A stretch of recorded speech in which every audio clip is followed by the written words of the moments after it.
Welcome to Property Addicts Australia, your home for everything property investing. Get an insider's view of what really works when building a portfolio.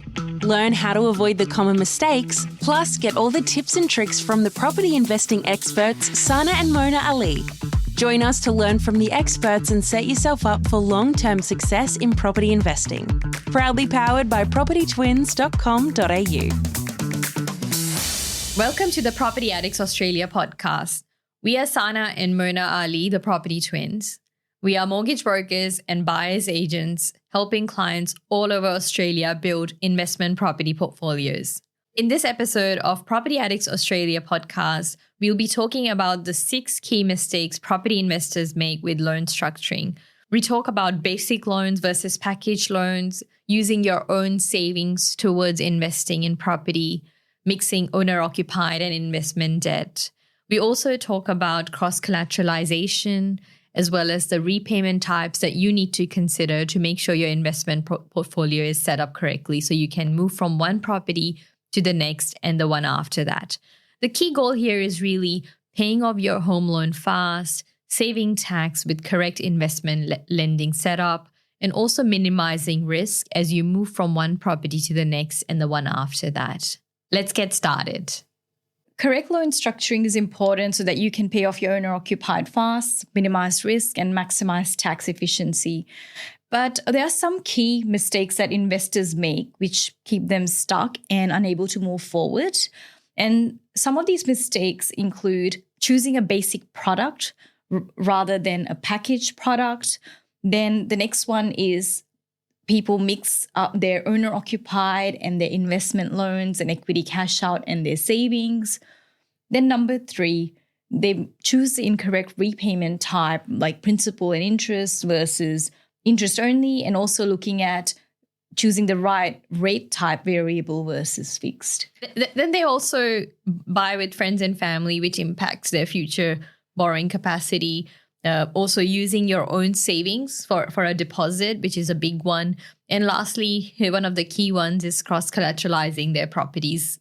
When you're choosing a product with a lender, you generally have the option of going for a basic product or a packaged product. For a packaged product, you have to pay some sort of fees, either monthly or annual fees to the lender, so that you're able to access offset accounts. And then there's basic products which may have an amazing rate, but there's no offset account linked to that loan. It's important to consider this, especially if you're looking to invest further beyond just your family home. So things like being able to split the loans and debt recycling the funds. You're not able to do that with a basic product.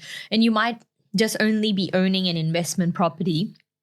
If you start putting the money in the redraw, you are at risk of impacting the tax deductibility of that loan subject to your accountant advice. But generally, you should be going with an offset product, which gives you the flexibility not only to tap into the equity, but also being able to change the loan structure as you expand and grow your property portfolio, which basic loans don't let you. That's right. And with basic loans, for your owner-occupied property, you may be putting money into the loan because there's no other way to save on interest. Like whereas if you had an offset account, you'd put all your savings in an offset account and save on interest. But because with a basic product, you're putting money into the loan, it may impact future tax deductibility of your loan. So again, you need to get proper credit and tax advice on this and as to what it means for you longer term. So say hypothetically you have an owner-occupied loan of $500,000. It's a basic product and you have $100,000 in savings.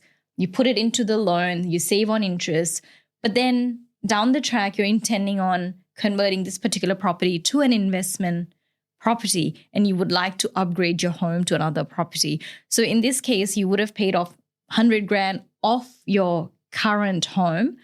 But does it mean that you have a lower tax deductible loan? Again, your tax advisor would be able to shed more light on it. Well, a couple of years ago, there was a lender where people didn't read the fine print that comes with basic loans and redraw funds, where the lender made a call to reduce several, like maybe billions of dollars of loans at their own accord based on the money available in the redraw.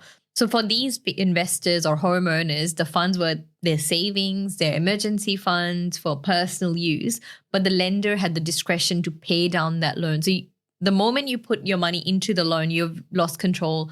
Read the fine print. Is it working for you or is it working for the lender? Sure, basic loans are good at certain points. One, if that's the only property you'll ever own and you have no ambitions to expand that portfolio. But if you're looking to do it tax effectively and move from one property to the next, leverage package products which can give you the flexibility. Also, with basic loans, right? If you already own a home with a package and you have an offset account, for an investment property, sure, go with a basic loan. You don't necessarily need an offset with an investment property unless there were cash out funds that need to sit in that offset so you don't pay any interest from day dot. And depending on what sort of savings you're putting in an offset account, the monthly fee or the annual package fee that you owe to the bank every year may far outweigh, the interest savings may far outweigh the package fee that you are paying. So you have to do the sums. It may actually work out beneficial to you by utilizing that offset account. Yep. And the next thing is mixing owner-occupied debt with investment debt, right? That's what we see often people doing, where their property value might have increased. They're looking to invest and they go to their bank and say, I want to tap into the equity. So let's say you had a $400,000 loan, and the loan gets increased to $600,000. So you've got $200K for investment and $400K from home. They're linked together in one loan. That's already impacted your tax effectiveness for the future. Yeah, so it's vital that you set it all up correctly. Keep your investment and owner-occupied loans separate. And there are instances where, we get asked actually quite regularly that, well, I have this equity cash out sitting in an investment offset account. I'll just move it to my savings account and save interest on my owner-occupied loan. However, what you're doing is you're moving your funds from one pocket to another. Tax deductibility is generally tied into the use of the money. This is from my previous tax accounting days where, if funds are used to generate income, then you can claim a tax deduction for it. But by moving money from offset that's linked to an investment to your owner-occ offset means, you're really saving non-deductible interest. Like there's no advantage of doing this. Well, we also see where you may not realize, let's say you are doing a loan split, 400 grand and 200K, and the banks release that equity. You end up putting your own savings as well along with it. So let's say you have 100 grand savings, 200K equity, and you mix them up, not realizing you've completely impacted the tax benefits you were going to have. From taxman's point of view, like lenders may be okay with it, but how would your accountant show it at tax time? And I've also seen instances where, there is equity cash out, investment equity cash out available to put a deposit for an investment property. And you end up using your savings to put that deposit for the investment property. So you're pretty much taking money from your own savings or offset account and putting a deposit for an investment property. So you need to really get clear advice on what the right steps you need to take to make sure you maximize tax efficiency. And keep it clean for tax time, that your accountant knows what funds were used for what. And then, choosing the wrong repayment types is another one, right? Well, there's different types of rates. There's fixed rates and then there's variable rates. Fixed rates are where you fixed a loan at a rate for a specific period of time. So what we've seen, experienced in our own journey as investors, starting out with our own portfolio is when you're thinking of fixing rates, you would normally just call your bank and say, I want to fix this rate. They will play an audio of terms and conditions for fixed rates, but they won't really tell you the pitfalls of it. Under most circumstances, most people end up fixing their entire loan, not realizing that 99% of the banks do not give you an offset account linked to that loan. Yeah, that's right. And another thing is you need to really consider if you may be coming into some money or there might you might be saving up more over a period of time. If you don't have an offset account and you fix the entire loan, then you won't be saving interest.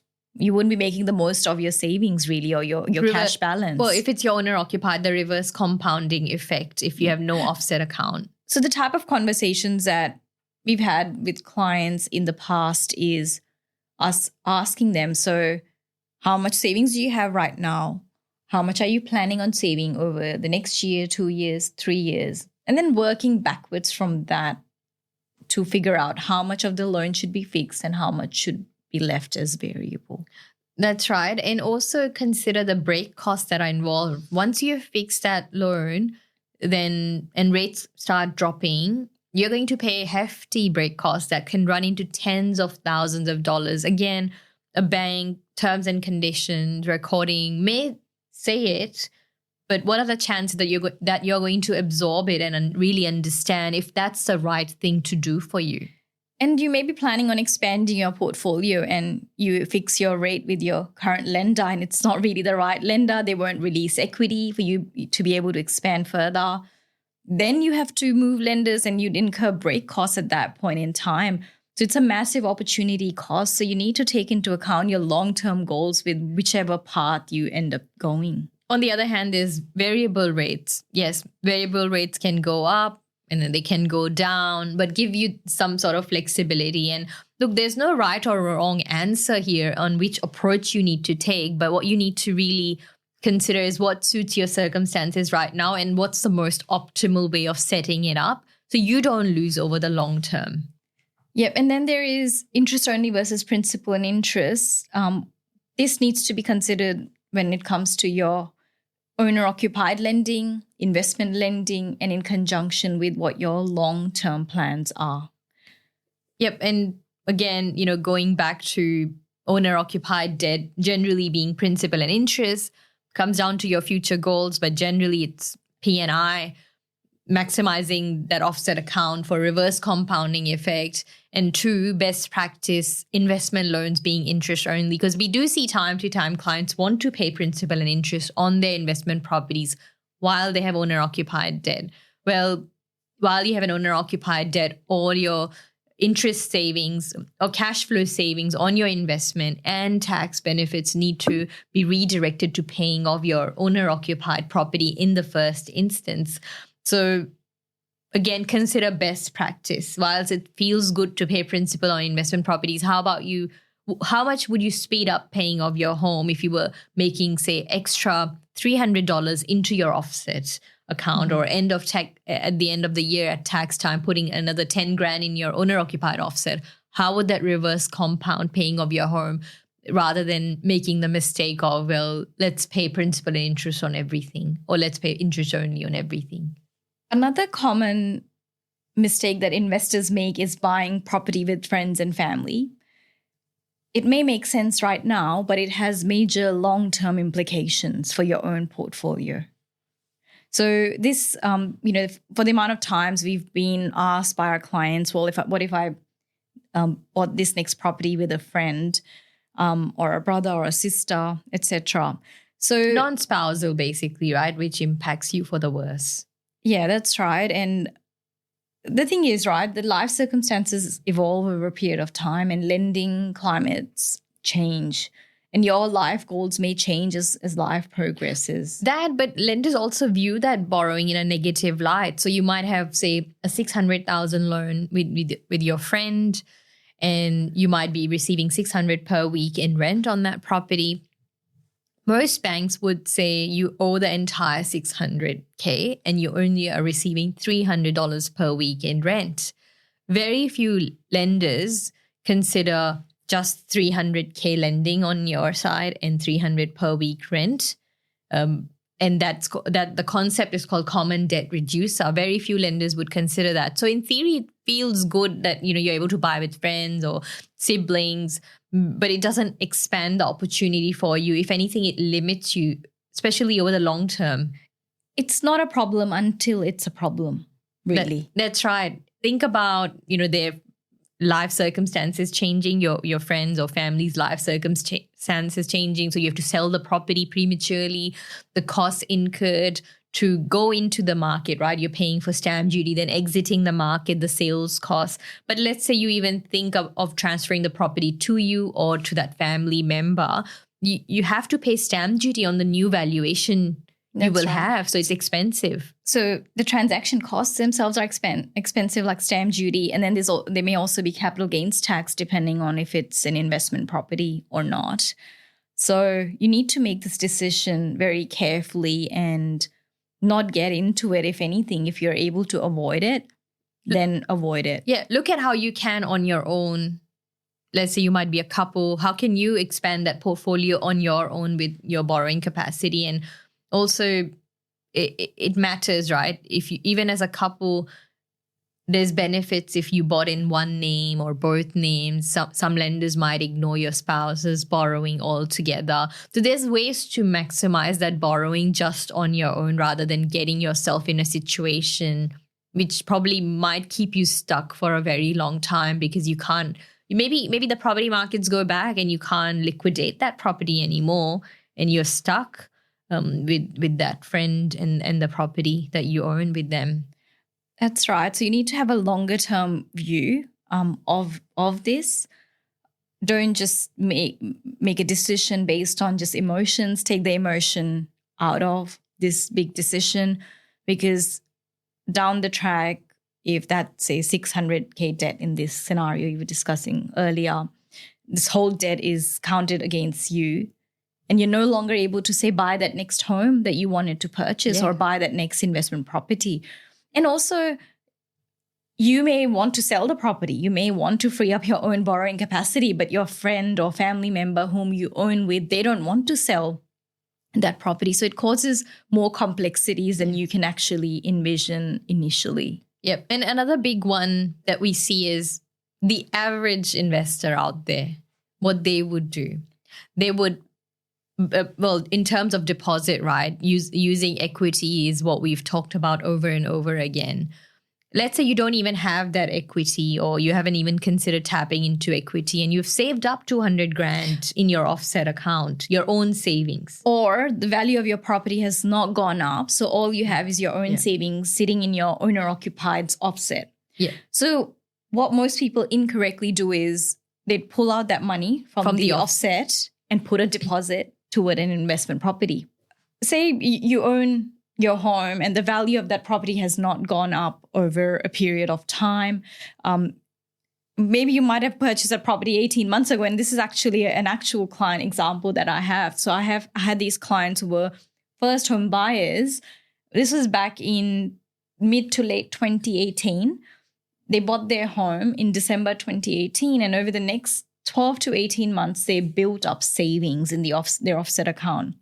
So the value of their property had not gone up because it was relatively soon, right? A year is not that long of a time frame. So what they could have incorrectly done is pulled out money from their offset account and put a deposit for their investment property. But what we instead did was what's called debt recycling. So this concept means that they use their savings to pretty much pay off their home first. They reduce their non-deductible loan first, and then they reborrow that money to put as a deposit. So say, hypothetically, their owner-occupied loan is $600,000.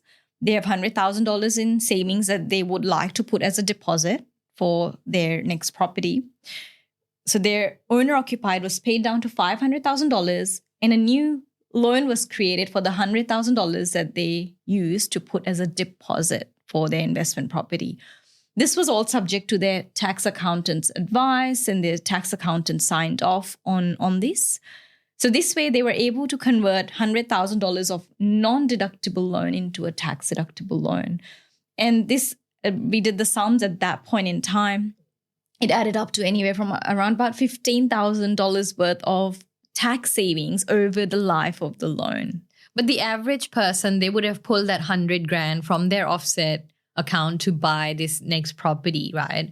So in this case, if their loan was 600 grand, the average person would pull that 100 grand and put a deposit, let's say on a 500K property, right? Their investment loan would only be, say, 400 grand for simplicity. When their owner occupied debt remained at 600, that's what the average person would do. So investment property has reduced tax savings just on the 400K loan they would end up with. And that's like majority of the people, that's what they end up doing.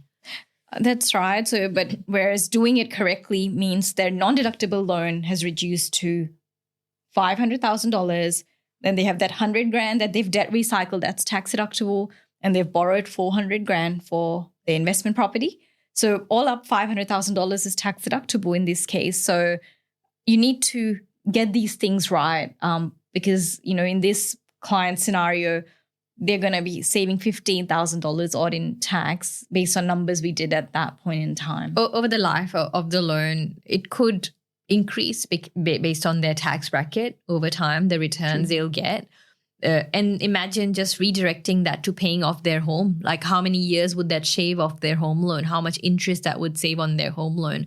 So think long-term, think correct loan structuring. How can I do it right from the start? How can I set this up correctly from the start? And give yourself that unfair advantage in a way, right? Give yourself that advantage of doing things the right way. So you make your resources and your money and your equity go further, and you're able to expand your portfolio, and you're not really left wondering, what if, what could have I done correctly had I had the right advice or right input in doing this correctly. So another key mistake we see investors make is cross-collateralizing their properties, and often it's done unknowingly. How do you know you're cross-collateralized, or you would have done one loan application for all properties that are involved? Let's say you own a home and an investment property. The bank would have done just one application for you that's submitted. And loan-to-value ratios would vary based on the valuation, and you're using equity from one property for the other one. And from what I have heard, bankers are actually encouraged to do this. And this actually means that you're being tied to the bank, really. The bank is taking control of your assets and allowing you with very little or no flexibility whatsoever to do anything. Yeah, imagine you want to tap into equity to expand your portfolio. The bank is going to go value both of your properties that are tied together. They will assess the application all over. They'll assess what the LVRs or loan-to-value ratios are on each of the properties before they even consider releasing that equity for you. But it becomes problematic, right? Especially when you're expanding the portfolio and not being able to tap into the equity. And also, imagine if you wanted to sell the property, say your goals have evolved and your life circumstances have changed and you would like to sell one of the two properties. In that instance, what if value for one property has pulled back? The bank will value both properties, and when you sell one of the properties, the bank will actually withhold the proceeds to make sure that the loan-to-value ratio is in line with what they expect.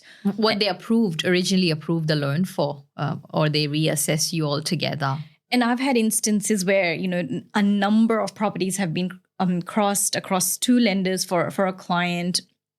So in that instance, there were about 5 properties that were quite poorly structured, and we had to really backtrack as to what was originally done in that particular case. It was very, very challenging because the incoming lender, the borrowing was really tight there as well. And we had to have the loan approved within a certain time frame so that, before lending tightened up further, these clients were able to uncross the properties. And then this allowed them to be able to dispose of a couple of properties relatively easily. Had they started selling their properties while they were all crossed, it would have been long delays with the bank as well. Yeah, so the bank won't release the security. Or if you're refinancing one of the properties, again, the lender where the property is staying, one of the properties staying, they will want to assess you fully and not release that security to go to another bank. And also then you have to time the settlements of the properties as well. They need to settle at the same time when you're uncrossing them. So all this process could become incredibly stressful for someone. It could be very, very stressful depending on what where you're at in your life at that point in time. So You want to keep things as simple as possible and easy for yourself down the track. Again, it's one of those things. It's not a problem until it's a problem. I had these clients where we uncrossed their properties, and their key driver for uncrossing their properties was they had a friend who sold a property, and the bank kept the entire profit proceeds that came because they wanted to reduce the loans on the existing securities staying with the bank. So they never saw a dollar of the investment they had made. And you buy an investment for your future gains, not because you want to necessarily benefit the bank. Sure, the banks are in a business of making money there, but you're investing for your future. And whilst, the bank may use the proceeds to reduce your loans, but it's against your will or what you would like to do with that cash. So it's vital that when you are setting up your loans, that all properties are standalone, clean cut. And I'm sure there might be reasons for crossing properties. There might be valid reasons for you that might work for you. But from my perspective, I don't remember a time when I've thought, okay, crossing is actually good for this client. Yeah, there might be times, but we've never come across in our own journey as mortgage brokers building property portfolios for clients where it's ever been a good idea. Make sure you map it out upfront, release the equity from the property that's funding further investment properties, and keep them standalone. And standalone doesn't mean you go to a different bank. You can have the properties with the same lender, but have both separately set up. And how you'll know it's separate is you'll have separate loan applications being done for them. You'll sign separate loan documents as well when closing these deals for yourself. So make sure you set it up and avoid cross-collateralization because, it may not be an issue today, but say down the track, it will become a big issue. And it could be a massive opportunity cost, you not being able to expand your portfolio while you could have made hundreds of thousands of dollars down the track. Yeah, that's where correct structuring is so important. By choosing the right loan structures and setup for investment property portfolios, you can maximize the opportunity and be able to expand your property portfolio. Thanks for listening. Join us next time for another episode of Property Addicts Australia podcast.